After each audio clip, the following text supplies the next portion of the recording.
আসসালামু আলাইকুম।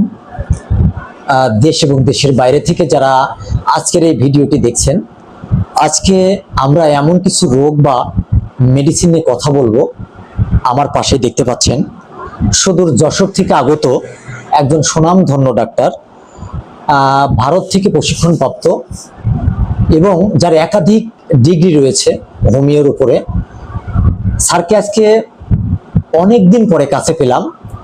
বড় আশা ছিল জীবনে যে এই হোমিও প্র্যাকটিস করাকালীন এরকম একজন সুনামধন্য ডাক্তার আজকে আমি আমার পাবনার বাসীদের সামনে হাজির করতে পেরেছি। আমি নিজের কাছে আনন্দিত মনে হচ্ছে, গর্বিত মনে হচ্ছে।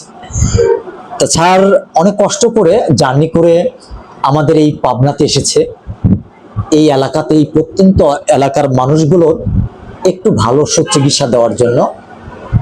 আমি জানি যে আজকে ব্যথাজনিত যে সমস্যাগুলো প্রায়ই আমরা ছোট থেকে বড় পর্যন্ত মা বোন ফ্যামিলিটা একেবারে নিঃশেষ হয়ে যাচ্ছে।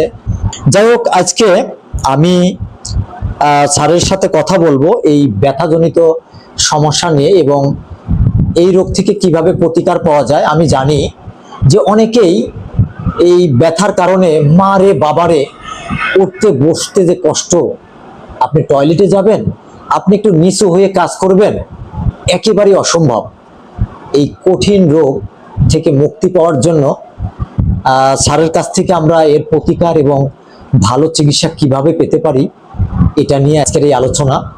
আপনারা ভিডিওটি না টেনে সম্পূর্ণ দেখতে থাকুন, আমাদের পাশে থাকুন। যশোর থেকে আমাদের মাঝে এসেছেন, আমরা সত্যি আনন্দিত। ডাক্তার শফিকুল ইসলাম, আপনাকে অসংখ্য ধন্যবাদ। এই প্রত্যন্ত অঞ্চলের মানুষগুলো, এই চরের মানুষগুলো, এই পাবনাবাসী আজকে ব্যথাজনিত সমস্যায় একেবারে জর্জরিত। অনেক কষ্ট করে আজকে আপনাকে কাছে পেয়েছি। ভালো চিকিৎসা আশা করি পাবনাবাসীকে আপনি এমন কিছু চিকিৎসা দিয়ে যাবেন মৃত্যুর আগ পর্যন্ত যেন প্রত্যেকটা এই দুরারোগ্য এই যে ব্যাধিগুলো, এই ব্যথাজনিত সমস্যা, বাত ব্যথা বা বিভিন্ন আঘাতজনিত ব্যথা, অনেকে বিভিন্ন কষ্টে আজকে বিছানায় কাতরাচ্ছে। স্যার, আমরা জানতে চাই এই ব্যথাজনিত সমস্যার জন্য হোমিওতে যে মারাত্মক কিছু ট্রিটমেন্ট রয়েছে, আপনি এই বিষয় নিয়ে সাধারণ মানুষকে এই চিকিৎসার বিষয় নিয়ে কিছু কথা বলবেন এবং আপনার কাছ থেকে তারা কিভাবে এই হোমিও চিকিৎসা নিয়ে তাদের এই কঠিন রোগটাকে চিরতরে নির্মূল করতে পারে এই বিষয় নিয়ে একটু আলোচনা করবেন স্যার। প্রিয় দর্শক মন্ডলী, আসসালামু আলাইকুম। ডাক্তার আমার ডানে বসে আছেন ডাক্তার শফিকুল ইসলাম এবং সুনামধন্য ডাক্তার। ওনারই চেম্বারে আমি আসি আজকে এবং বিকাল থেকে আমি রোগী দেখেছি, অনেকে রোগী দেখেছি, ইনশাল্লাহ অনেক জটিল কঠিন রোগী পেয়েছি। ইনশাল্লাহ আগামীকাল রোগী দেখবো।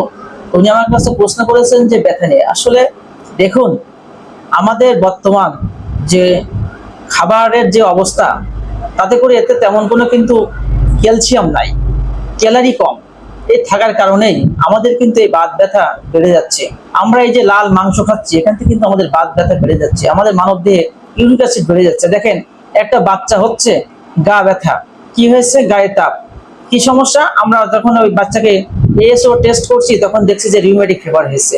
এখান থেকে আস্তে আস্তে মানুষগুলো, গ্রামগঞ্জের মানুষ কি করে, বাচ্চা একটা গায়ে ব্যথা করছে, হালকা একটা ওষুধ নিয়ে এসে তাকে একটু খাওয়া দিচ্ছে। অনেক সময় তারা কিন্তু একটা নাপাবড়ি খাওয়া দিচ্ছে। এটা কিন্তু একটা অনেক ক্ষতিগ্রস্ত হচ্ছে ওই বাচ্চা। কারণ হচ্ছে কি, তাকে কোনো চিকিৎসা করছে না করে মানুষ এখন সবাই ডাক্তার বলে কি যে একটা নাপা খাওয়াই দাও, ব্যথা ভালো হয়ে যাবে।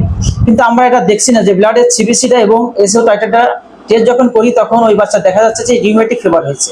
এই রিউমেটিক ফিভার যখন হচ্ছে, এই ধীরে ধীরে আস্তে আস্তে দীর্ঘদিন ভুগতে ভুগতে ওই বাচ্চা বড় হচ্ছে, হতে হতে দেখে আস্তে আস্তে রিউমেটিক আর্থ্রাইটিস হয়ে যাচ্ছে, হতে হতে আস্তে আস্তে কি হচ্ছে, বিকলাঙ্গ হয়ে যাচ্ছে। আস্তে আস্তে দেখা যাচ্ছে মানুষ এই দিকে ধাবিত হচ্ছে বেশি। এই ট্রিটমেন্টটা তারা সঠিকভাবে পাচ্ছে না বা তারা করছে না, না করার কারণেই তারা কিন্তু এই ব্যথা নিয়েই তারা ভুগছে। এই যে ব্যথাজনিত যে সমস্যাগুলো আমি দেখতে পাই যে অনেকেই বিভিন্ন রকম হাই পাওয়ারের কিছু ব্যথাজনিত এলোপ্যাথি বা এরকম কিছু ওষুধ আছে যে ওষুধগুলো নিয়মিত ভাবে খেয়ে ব্যথা ভালো রাখে। তা এই ওষুধগুলো যে নিয়মিত খেয়ে যাচ্ছে, এই ওষুধগুলোর কি কোনো সাইড ইফেক্ট বা আরো কোনো অন্য কোনো তার শারীরিক সমস্যা দেখা দিতে পারে কিনা? দেখুন, এই যে যে ধরনের ব্যথা ওষুধ যারা খাচ্ছে না জেনে, ডাক্তার না দেখে না বুঝে খাচ্ছে, স্টেরয়েড জাতীয় যে ওষুধগুলো খায় মানুষ, এই ওষুধগুলো যখন খায় তখন কিন্তু কিডনির পরে লিভারের পরে ইফেক্ট আসে। অনেক আছে, এই কিছুদিন আগে আমি এক রোগী দেখেন, না ভারুন, উনি দীর্ঘদিন কিন্তু এই ব্যথার ওষুধ খাইতে খাইতে আমি দেখেছি যে ইন্ডোমেটাসিন নামে একটা ওষুধ খাইতে আস্তে আস্তে তাকে কিডনি ড্যামেজ হয়ে গেল এবং তিনি কিছুদিন পরে পাটা ফোলা শুরু হয়ে গেল। এবং আমি তাকে নিজের হাতে আমি ওষুধ কিনে দিয়েছি, লাস্ট পর্যায়ে কিডনি অকেজ হয়ে গেছিল এবং আস্তে আস্তে তিনি মৃত্যুবরণ করলেন। কারণ এই যে ওষুধগুলো খাচ্ছেন পেন কিলার, এতে মারাত্মক ভাবে ক্ষতিগ্রস্ত হচ্ছে। আমি এই ধরনের রোগীদেরকে বলবো, দেখেন আপনারা ক্যালসিয়াম যুক্ত খাবার খাবেন, কলা খাবেন, ভেন্ডি চচ্চড়ি খাবেন, যেগুলো একটা ক্যালসিয়াম আছে, এই জাতীয় খাবার খাবেন। পাশাপাশি আমাদের হোমিওপ্যাথিক চিকিৎসা নেবেন, ভালো মানের একজন ডাক্তার দেখাবেন, এই ব্যথা থেকে দেখবেন নিরাময় হয়ে যাবে এবং সুস্থ হয়ে যাবেন। এবং আমাদের হোমিও ওষুধে কোনো সাইড এফেক্ট নাই। আপনারা হোমিও ওষুধ সেবন করেন এবং এই ব্যথা এবং বাত বেদনা বা ছাইটাকা বা ইউরিক অ্যাসিড জনিত যে সমস্যাগুলো আছে, আপনারা সেখান থেকে পরিত্রাণ পাবেন।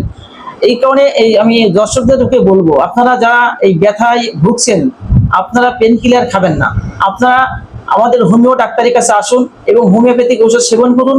আর এই হোমিওপ্যাথিক ঔষধে কোনো সাইড ইফেক্ট নাই, লক্ষণ ভিত্তিক ট্রিটমেন্ট নেন।